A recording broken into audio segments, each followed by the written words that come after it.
നമ്മുടെ ഗ്യാസ് മുട്ടിലേക്ക് എടുക്കും. നമ്മൾ അടുക്കളയിൽ വെച്ച് ഗ്യാസ് മുറ്റിയാണ് വെള്ളത്തിലിങ്ങനെ ഒഴുകി ഇവിടേക്ക് വന്നത്.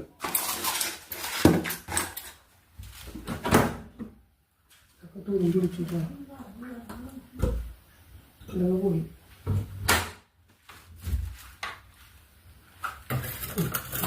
വളരെ മോശമാണ്. ഇതാണ് നമ്മുടെ പിന്നാമ്പുറത്തെ കാഴ്ചകൾ. കണ്ടില്ലേ? പിന്നാമ്പുറത്തെ കാഴ്ചകളാണ്. അടുപ്പുകളും കാര്യങ്ങളും ഒക്കെ മുങ്ങി. ഇതൊക്കെ കൊട്ടടക്കാണ്. ഈ കിടക്കണ ചാക്കുകൾ മുഴുവൻ കൊട്ടടക്കാണ്. കയറ്റി വെച്ചിട്ടുണ്ടായിരുന്നാണ്. പരമാവധി നമ്മൾ കയറ്റി വെക്കാന്ന് വെച്ചു. കുറച്ചൊക്കെ പുറത്ത് വെച്ചിട്ടുണ്ടായിരുന്നു, കുറച്ച് ചാക്കുകൾ. അത് മുഴുവൻ പോയി. നിങ്ങൾ നോക്കിയാ പെട്രോൾ അങ്ങനെ തന്നെ ഇരിക്കുന്നുണ്ട്. ലോഷൻ സാധനങ്ങളൊക്കെ ധരിക്കണം.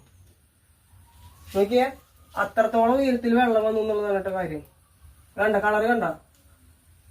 ഈ ഭാഗത്ത് കുതിർത്തിട്ട് കിടക്കണ നമ്മുടെ വാഷിംഗ് മെഷീൻ